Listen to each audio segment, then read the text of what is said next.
The Savannah River site continues to focus on its decades-long mission to invest in our planet this Earth Day, which is observed globally on April 22nd. Savannah River site will also be celebrating Earth Day with a booth at the Safety Expo on April 27th and 28th. For decades, SRS has served as a leader in the Department of Energy complex in environmental stewardship, including the research and development of cutting-edge technologies that are achieving environmental restoration at the site and across the United States and abroad.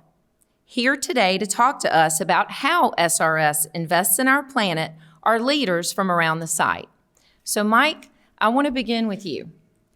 First of all, tell me what it means to you personally to invest in our planet.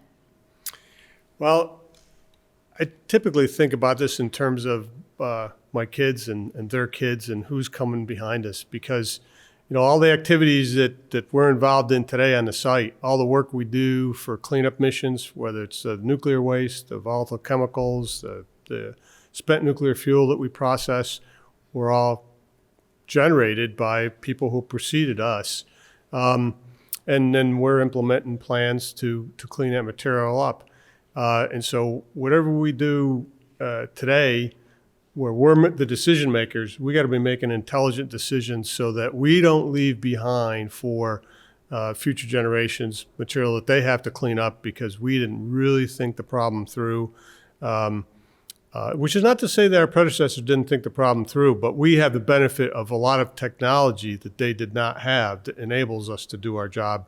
But they did a fantastic job of setting it up and keeping the material contained to where we could handle it today. And now with that lesson learned, we need to think about the future and how we invest today so that the cleanup jobs that our future generations have to do are even easier. Thank you. So Stuart, building on what Mike just said, how do you think SRS is building on that legacy of investing in our planet?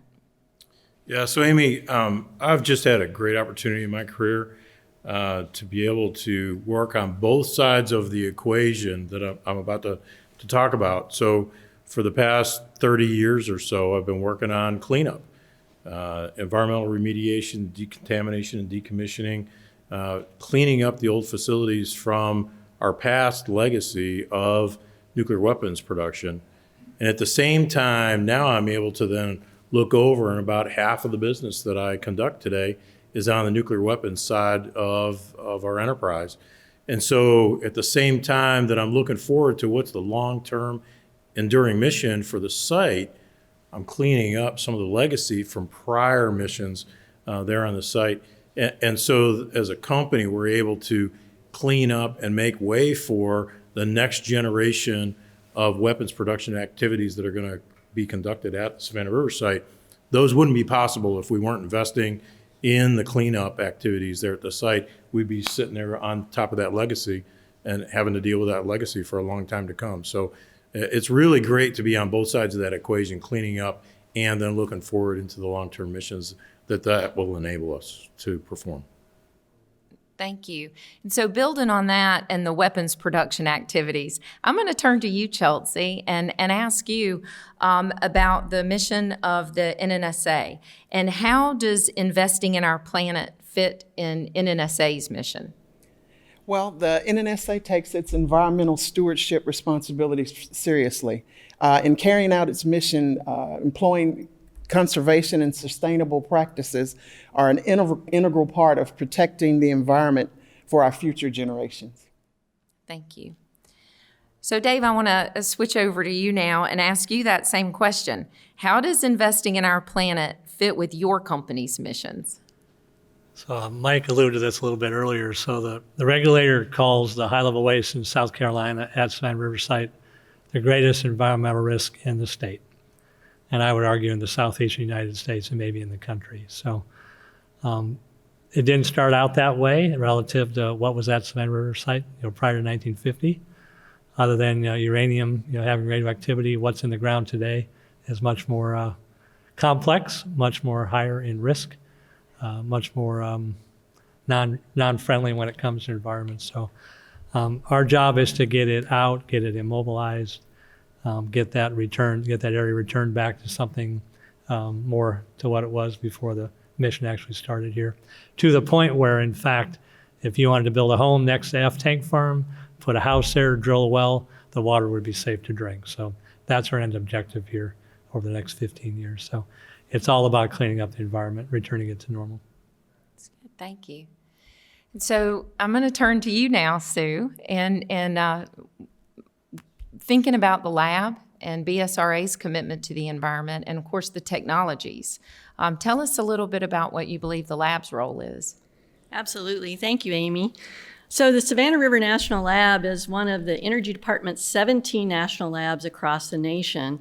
And this complex of national labs works to tackle critical scientific challenges of our time.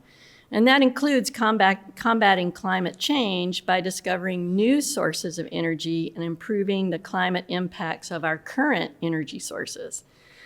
I'm proud to be working with the men and women of the Savannah River National Lab in securing our nation's energy future. And I could give many examples of this, but I would focus maybe on 3 at the moment. One is we're currently working with other site contractors to try to enable alternative energy sources like solar. Another is we're making investments in trying to create the foundation to enable hydrogen as an energy source for the southeastern United States as well as the nation. And then as we lean very far into the future, we're thinking about fusion energy as an alternative that will take a lot of investment and a lot of innovation to bring to the grid. And so the Savannah River National Lab works in many of these different areas to try to enable and transition to a new energy future. Thank you. So now I'm going to turn to Dr. Rhodes, Vanessa. When I think about environment and environmental protection at Savannah Riverside, I naturally think about your organizations, the Forest Service and the Ecology Laboratory. I kind of feel like everything that we do with our missions really you guys are the linchpin to me in our environmental monitoring, our environmental program. So Dr. Rhodes, let me start with you. And as you think about that and the contributions that you guys are making to the site, it's been 70 years. And just tell us about some of the significant accomplishments that you believe the Ecology Lab has made. Well, thanks, Amy. Yeah, it's interesting listening to the various answers. Because one, you have to think about the site as a whole, right? I mean, as a group, all the organizations that have come before us and the ones that are here now have all worked to achieve those things we're talking about, the cleanup mission, right? Making it better for the next generation. The Ecology Lab, as a land-grant university partner, right, with UGA, we really have multiple missions, but the one I think is most important to what you're talking about, and when I think about what I'm most proud of that our lab has accomplished, it comes in the education realm. So everything that we do in the community for environmental education spreads the essence of what we really think about on Earth Day every single day throughout the year. And then you add that to the undergraduate experiential learning and the thousands of students that have come through and gotten a real feel for the kinds of problems, the real world problems and the real world solutions that occur here on the site. We are putting them forth as ambassadors to the rest of the country and the world. And then you have the graduate students who come here and work on problems that are very intractable, things that are difficult to solve, and then we help the other folks here on site solve those problems in a way that gives us that ecological sustainability that we're really looking for. Thank you. So Vanessa, what about you? Well, Amy, I am extremely proud to be a part of an organization that has been here on the site for 70 years. USDA Forest Service manages the natural resources of about 170,000 acres here on Savannah River site, doing everything from restoring and maintaining a healthy forest that supports wildlife, which includes several threatened and endangered species, providing clean water. We also work to reduce the wildfire threat here on site. We do forest research. And we also provide a sustainable source of forest product that helps support the local economy. Thank you. So, Mark, I'm going to turn to you now. And I think about, as I was mentioning, that we often think about the Forest Service and the Ecology Lab when we're talking about the environment. And when I think about security, I think guards, gates, and guns. I don't often think about the environment. But tell us what you're most proud of as far as your company and your investing in plan. Okay, I sure will. You know, as a protective force contractor, we don't have the environmental challenges that Stuart or Dave have, but we do have those challenges. I'm very proud of the fact that we've been able to sustain ISO 14001 Environmental Management System certification since 2009.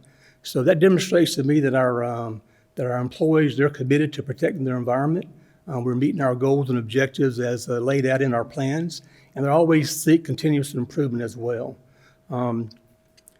We also, although we don't have the same environmental challenges as operations contractors, we do successfully recycle, hundreds of batteries each year, a lot of used oil, a lot of used tires, scrap metal, and we also make sure that any type of waste that we utilize in our protective force operations are properly eliminated, such as legacy chemicals or lead.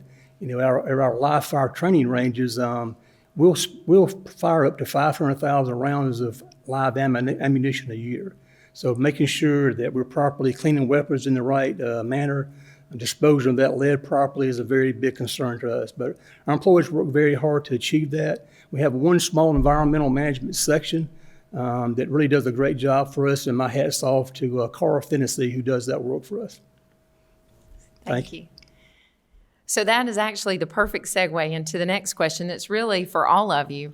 And you mentioned that your employees are very committed to this. And so tell us, any of you guys, what you're doing personally and professionally, whether it be big or small, something that you're doing personally or that your employees might be doing personally to invest in our planet. I see you shaking your head. Sue, you want to take that first? Sure, I'll start. Be glad to do that. I think the biggest professional thing that I try to do in my position at the Savannah River site is to really think about investing in our planet as we invest in our people. Our people, our workforce, they're our future. And so anything we can do collectively as a team, from the education all the way up through the entry into the workforce, is really going to help us deal with this race that we are running in climate change. It sometimes feels like this climate emergency is a race that we might be losing, but I'm very optimistic about our future because of the people in our community and their commitment. And so I think we can win this race. We really have to think about how we use that same spirit of innovation and technology that led us into the industrial age and led to the creation of things like the Savannah River site, and start to apply that into this energy transition, move all of us into making smart and informed energy choices in our daily lives. So thank you. Mm-hmm. Anybody else? Go ahead, Stuart. So I can't resist. We've got all kinds of policies and procedures that we employ at the site. So rather than talking professional, I'll talk personal. So there's a couple things that I would share with you that I do at my house to protect the planet and make sure that we're doing the right thing. One is I use solar to heat my swimming pool. So I've got a swimming pool in the backyard for the grandkids, and I'm using solar to make sure I heat that. I got lots of friends that have gas heaters for their pools, and I've got a solar heater on it. So that's one thing. Second thing is, at my location in the county, I don't have recycling pickup. I have garbage pickup, but I don't have recycling pickup. So I take all of my recycling and collect it all together and take it to the drop spots so that we can take all that recycling and get it back into the recycling system versus just throwing it away in the garbage. I could throw it all in the garbage bin, and that would be real easy because then I wouldn't have to go anywhere. I throw it all in the back of my truck, take it over to the local drop-off location, which just makes me feel better about them, especially with all the cardboard that's coming to the house these days. Everything's coming by UPS from Amazon, it seems like. So I want to make sure that cardboard doesn't get into the landfills if I can help it. I'll give out two. So we First one applies both professionally and personally, and that is, it's so easy personally to go to Costco or Sam's and buy in bulk. But when you buy things that have an expiration date, you might not get to use all of those before it's time. So we stopped buying in bulk, like we did, in 2020 when COVID hit and you stocked up on things. Same thing in the workplace. We use a lot of chemicals, a lot of raw materials that have expiration dates. So don't buy what's not going to match the production rate that we have. Then personally, during COVID now, because it was hard to get people to come to your house to work on anything, before that I was a pitch it, don't fix it. Now I'm a fix it, don't pitch it. Not only for cost savings, but also for it prevents things going to landfill that don't need to go there. So that's kind of been the learning for us to help the planet. So, thanks. I'll share a couple of other personal ones. Sure. Rather than disposing of items, I typically try to see if I can donate them first. I also use LED bulbs in my home, and then I routinely use reusable shopping bags. Yeah, so professionally, the biggest thing that I have to figure out on a daily basis, my only real job is to get the resources so all these people can do their work. But my father always asks me and he's 90, how I'm using his tax dollars, to which I respond, Dad, you don't really pay any taxes anymore, but okay. But my job is to use those as efficiently as possible because we have to spread them as far as we can. So with the help of the lab, most of our work for removing volatile chemicals now is done with systems that you install, and then you can essentially walk away from them, and they work by themselves without any power, heat. We just monitor to make sure they're working. And so they're all take care of themselves without adding any energy requirements to the operation. And whether we're just figuring out how we can expedite the use of H-Canyon so that we can process more fuel while we have that canyon for the same dollars that we were processing very little fuel in the past. And of course, over in liquid waste, we're going to figure out how to do that mission within the flat budget, that we have. We're going to figure out how to do that mission over the next 15 years and get it all done. So, because the farther we can spread those dollars, the more effect we can have on all the things that we do in the environment. And so that's our job. My main thing is to make sure we're being as efficient as we can. I'll add. So I think when you think personally, I think there are a lot of things people do and can do. And I think a lot of them have been mentioned, right? Recycling, fuel-efficient appliances, right? Fuel-efficient vehicles and ride shares and all those types of things.